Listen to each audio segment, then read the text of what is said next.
Assalamualaikum warahmatullahi wabarakatuh. Waalaikumsalam warahmatullahi wabarakatuh. Sebelumnya, saya mengucapkan terima kasih kepada dosen pengampu mata kuliah hari ini yang sudah memberikan kesempatan kepada kelompok kami presentasi, dan saya juga mengucapkan terima kasih kepada teman-teman yang sudah hadir. Saya Anggun Febrian dengan NIM akhir 187 yang akan bertugas sebagai moderator dalam presentasi kelompok 3 kali ini, di mana kelompok kami akan membahas tentang negara. Tentunya pada kesempatan ini saya tidak sendiri karena saya ditemani oleh rekan-rekan saya, yaitu 1. Savana Belva Aurelia dengan NIM akhir 169, Citra Mahfuza dengan NIM akhir 186, Ivana Emma Artanti dengan NIM akhir 191, dan Ageng Sembodo dengan NIM akhir 196. Baik, akan kami mulai dengan materi pertama. Silakan Mbak Belva. Pengertian negara. Menurut Kamus Besar Bahasa Indonesia, kata negara dapat diartikan dalam dua hal. Yang pertama yaitu sebuah organisasi yang berada pada suatu wilayah yang memiliki kekuasaan tinggi secara sah serta ditaati oleh masyarakat di dalamnya.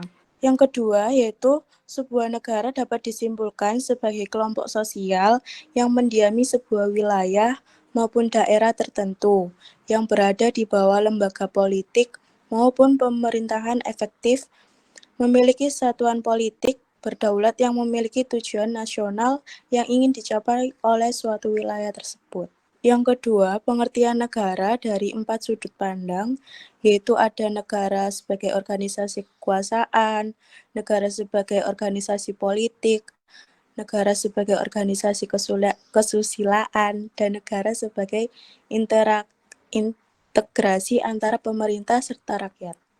Negara sebagai organisasi kekuasaan, yaitu sudut pandang sebuah negara yang pertama adalah negara sebagai organisasi kekuasaan.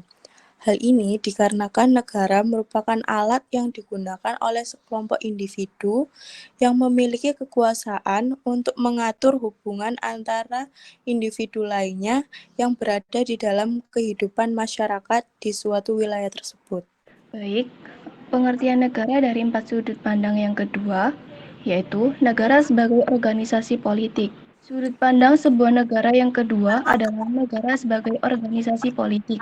Negara dianggap sebagai sebuah asosiasi yang memiliki fungsi untuk menjaga ketertiban pada masyarakat yang ada di dalamnya menggunakan sistem hukum yang telah dijalankan oleh sistem pemerintahan yang ada dan sifat dari kekuasaannya memaksa. Yang ketiga, sudut pandang negara sebagai organisasi kesusilaan. Sudut pandang sebuah negara yang ketiga adalah negara sebagai organisasi kesusilaan. Negara dianggap sebagai sebuah bentuk jelmaan dari keseluruhan individu yang ada di dalamnya. Hal ini juga dapat kita lihat melalui pandangan Friedrich Hegel yang menyatakan bahwa negara merupakan sebuah organisasi kesusilaan yang terbentuk sebagai sintesa antara kemerdekaan universal bersama serta kemerdekaan bagi individu. Yang keempat, yaitu negara sebagai integrasi antara pemerintah serta rakyat. Sudut pandang sebuah negara yang keempat yaitu integrasi antara pemerintah dan rakyat. Negara dianggap sebagai sebuah kesatuan bangsa, sedangkan seorang individu yang ada di dalamnya dianggap sebagai bagian integral dari negara. Setiap individu tersebut memiliki kedudukan serta fungsi dalam menjalankan sebuah negara. Selanjutnya dibacakan oleh Mas Ageng. Fungsi negara. Fungsi negara terdiri dari yaitu melaksanakan penertiban, mengusahakan kesejahteraan serta kemakmuran rakyat. Yang ketiga, pertahanan. Yang keempat, menegakkan keadilan. Bentuk-bentuk negara.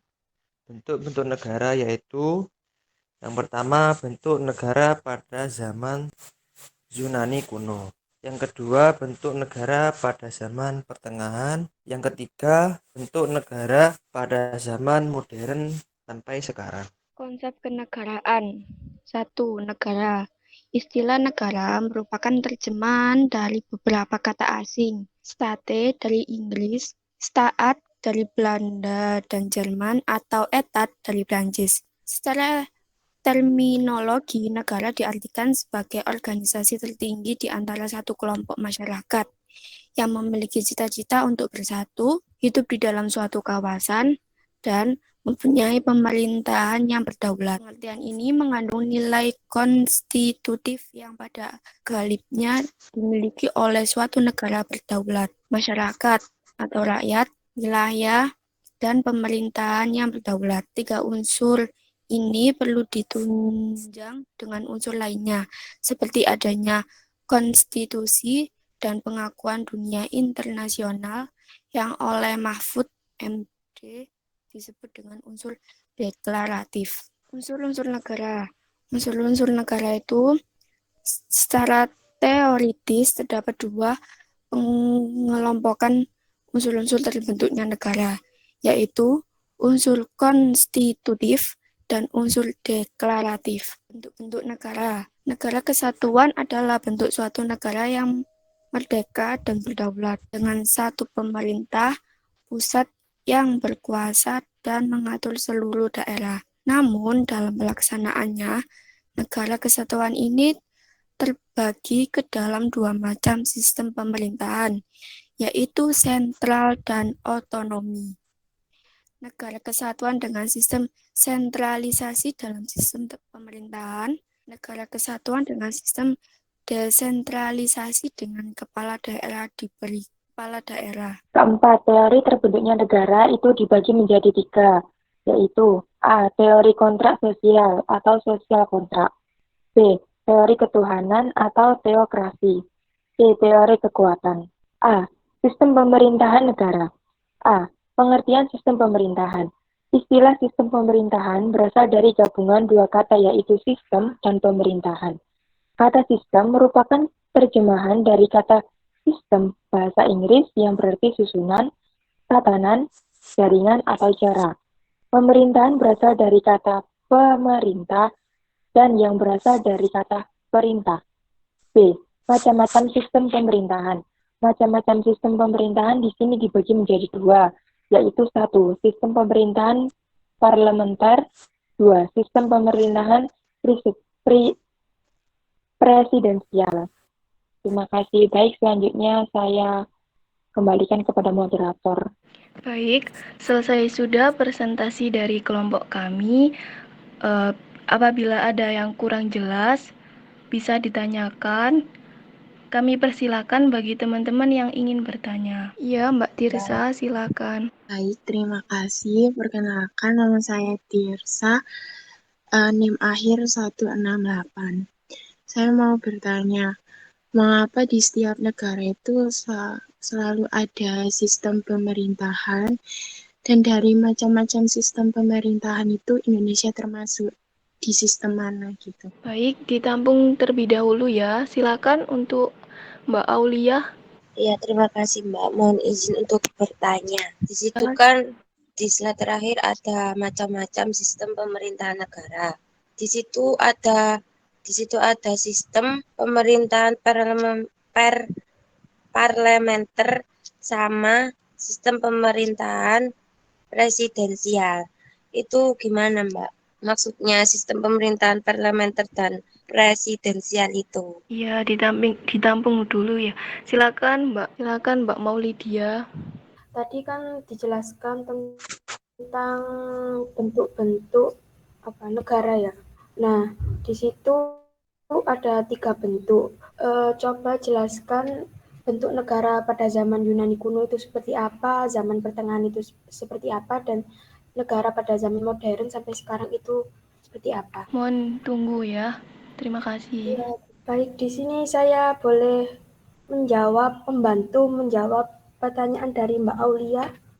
Iya, Mbak Maulidia, silakan. Ya, tadi itu ya menanyakan tentang sistem pemerintahan parlementer dan presidensial. Di sini saya akan membantu menjawab. Yang dimaksud dengan sistem pemerintahan presidensial itu presiden yang dipilih langsung oleh rakyat dan bertugas memimpin pemerintahan serta mengangkat pejabat pemerintahan yang terkait. Sistem pemerintahan presidensial itu juga presiden dan juga Dewan Perwakilan mempunyai lama masa jabatan yang tetap. Itu artinya mereka tidak bisa saling menjatuhkan. Sistem pemerintahan presidensial itu seorang presiden yang mempunyai posisi yang cukup kuat dan tidak bisa dijatuhkan secara subjektif. Misalnya karena dukungan politik. Yang sistem pemerintah parlementer itu sebuah sistem di mana parlemen mempunyai peranan yang cukup penting dalam pemerintah, yang artinya parlemen mempunyai wewenang dalam mengangkat perdana menteri, serta bisa menjatuhkan sistem pemerintahan dengan cara mengeluarkan mosi tidak percaya atau lainnya. Itu saja yang bisa saya sampaikan. Ya, terima kasih Mbak Maulidia. Baik, saya akan menjawab. Saya Anggun Febrian dengan NIM akhir 187 akan menjawab pertanyaan dari Mbak Tirsa. Pertanyaannya tadi kan mengapa di setiap negara itu ada sistem pemerintahan dan Indonesia itu termasuk dalam sistem pemerintahan apa? Nah, jadi dapat dikatakan bahwa sistem pemerintahan di Indonesia itu termasuk dalam termasuk dalam Republik Konstitusional. Sedangkan sistem pemerintahan negara Indonesia adalah sistem presidensial. Bentuk pemerintahan republik merupakan pemerintahan yang mandat kekuasaannya berasal dari rakyat melalui mekanisme pemilihan umum dan biasanya dipimpin oleh seorang presiden. Indonesia itu termasuk dalam pemerintah presidensial. Mengapa di setiap negara itu ada sistem pemerintahan? Jawabannya itu karena dapat dikatakan bahwa sistem pemerintahan akan menentukan bagaimana sebuah negara berjalan. Sistem pemerintahan sangat penting di setiap negara karena karena pemerintahan itu dapat berjalan dengan adanya pemerintahan itu dapat berjalan sesuai yang sudah ditetapkan. Kak mohon izin ingin menambahi mengenai sistem pemerintahan. Tadi dijelaskan bahwa mengapa diadakan sebuah sistem pemerintahan, karena sistem pemerintahan berfungsi sebagai mengatur dan mengelola kerja antara lembaga-lembaga dalam pemerintahan. Dan bentuk pemerintahan yang berlaku yakni pemerintahan monarki atau kerajaan serta pemerintahan republik. Dan di Indonesia, sistem pemerintahan yaitu pemerintahan republik, bentuk pemerintahan yang berasal dan dipilih dari rakyat dan dipimpin atau dikepalai oleh seorang presiden.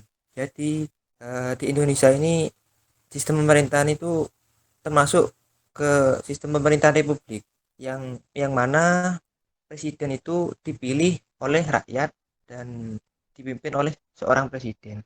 Seperti itu, Kak. Gimana? Apa sudah jelas? Mbak Tirsa, gimana? Ya, silakan buat teman-teman yang ingin ditanyakan lagi. Mas Randi. Izin bertanya, Kak. Iya, silakan. Perkenalkan, nama saya Hantara Frandika Prana, NIM akhir saya 185. Di sini saya mau bertanya, kenapa organisasi politik itu bersifat memaksa? Silakan Mbak Alvina. Perkenalkan, nama saya Alvina Aulia Izati Hakim, NIM akhir 171. Di sini saya akan bertanya kepada kelompok penyaji materi, kan negara itu kan ada yang negara maju dan negara berkembang ya. Nah, perbedaan dari negara maju dan negara berkembang itu apa? Dan Indonesia ini termasuk negara maju atau negara berkembang? Tolong berikan penjelasan atau alasan mengapa Indonesia termasuk negara maju atau negara berkembang. Bisa diterima pertanyaan dari saya? Boleh diulang? Ya, negara itu kan ada yang negara maju dan negara berkembang. Nah, perbedaan dari negara maju dan negara berkembang itu apa? Lalu, Indonesia ini termasuk negara maju atau negara berkembang? Jika Indonesia termasuk negara maju, tolong berikan alasan atau penjelasan. Terus, kalau Indonesia termasuk negara berkembang, tolong juga berikan alasannya kenapa.